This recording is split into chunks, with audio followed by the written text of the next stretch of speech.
Please be seated. My notes here.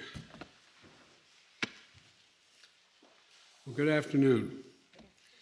If you hear a little noise in the background, it's because I'm supposed to be getting on a helicopter to head to North Carolina, which I'm going to be doing right after this. And the Vice President and I, though, want to lay out what we just settled, at least for the moment, with our friends, the bipartisan group of senators.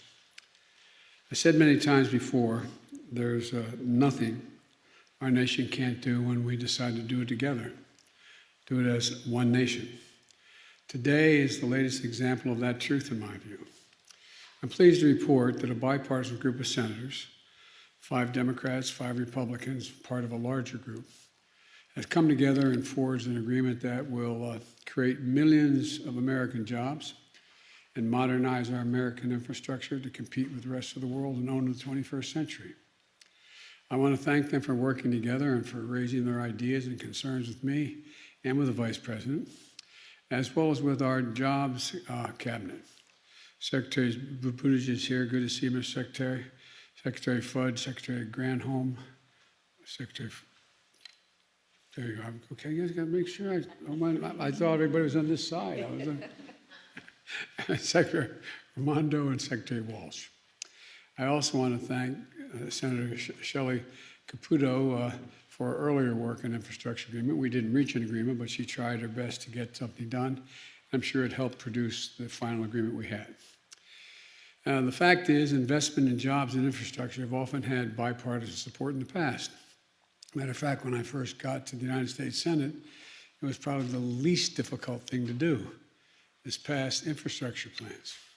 But even so, it's been a very long time since the last time our country was able to strike a major bipartisan deal on American infrastructure, which is so badly needed, I might add.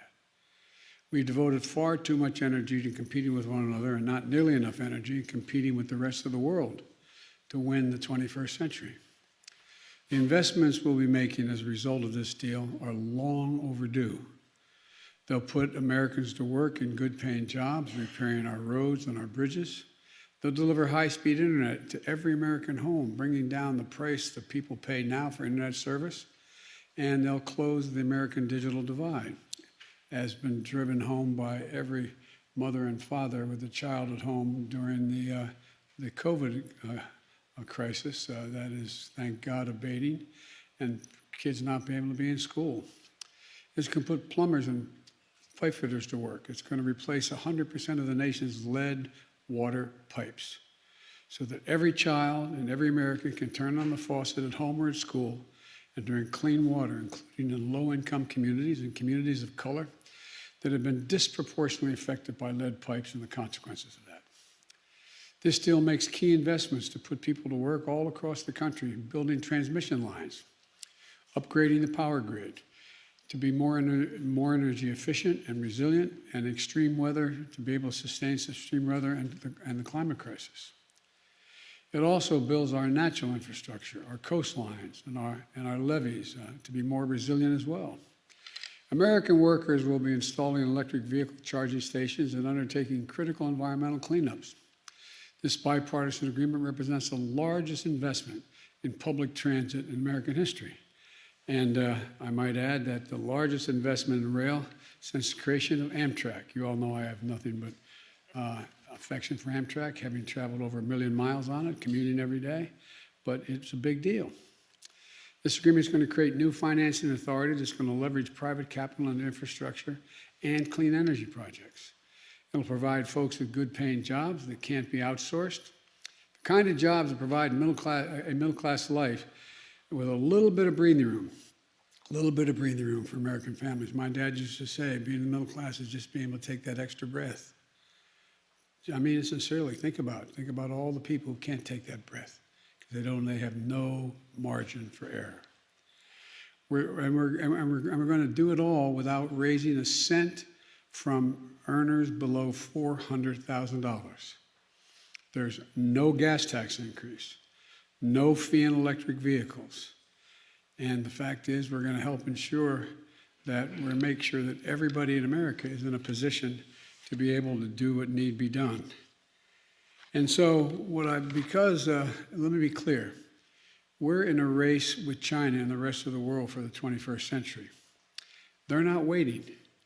They're investing tens of billions of dollars across the board, tens of billions. I just came back from Europe, meeting with the G7, as well as with NATO, as well as with the EU, and as well as with Mr. Putin, all separately. There's massive investment going on among the autocrats.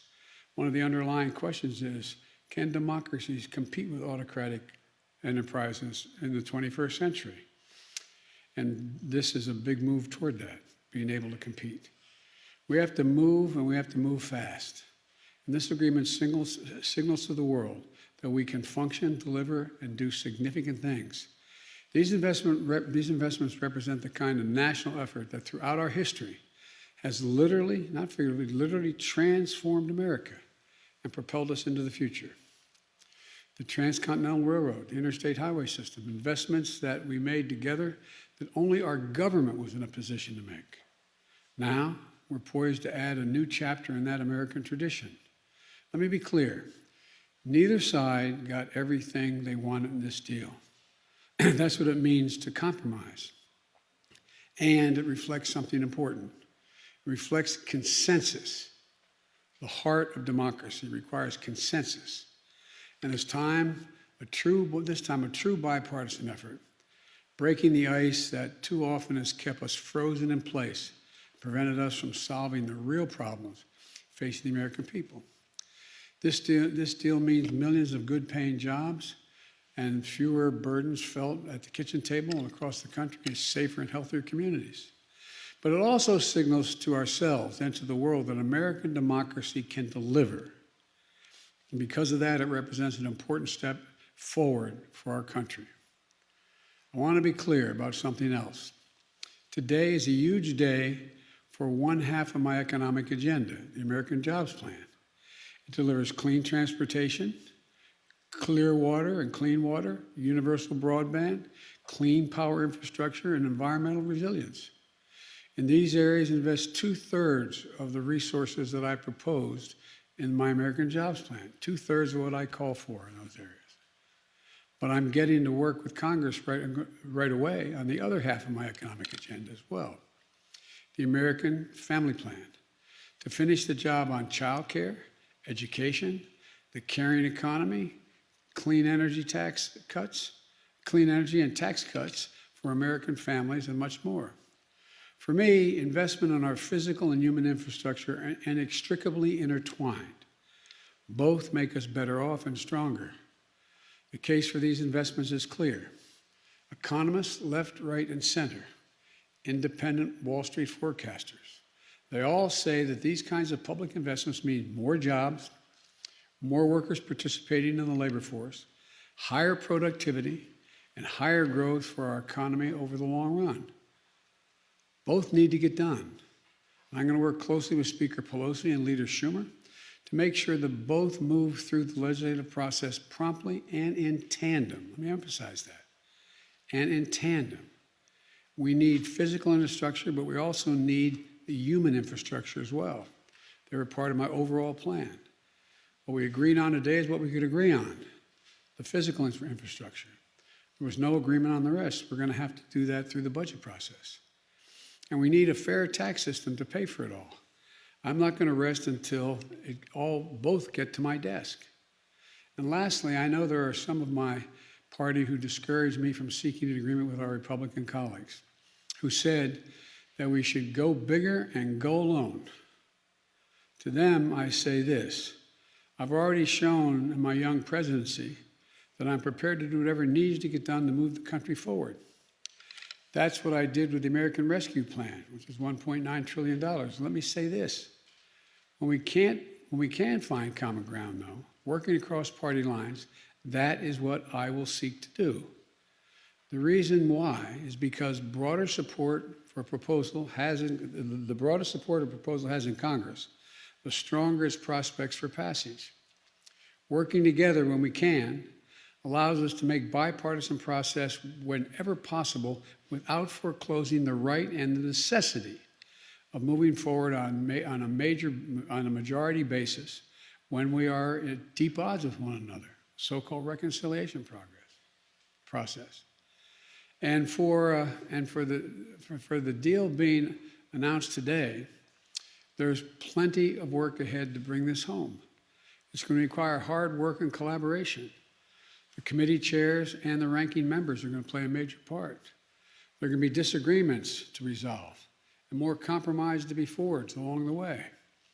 But this group of senators and all the American people can be proud today because we've reaffirmed once again we are the United States of America. There's not a single thing beyond our capacity that we aren't able to do when we do it together. I know a lot of you in the press particularly doubt that unity is possible, that anything bipartisan is possible. It's hard, but it's necessary, and it can get done. So I want to thank you all, and God bless you. And now I'll take a few questions before the helicopter leaves without me from the press.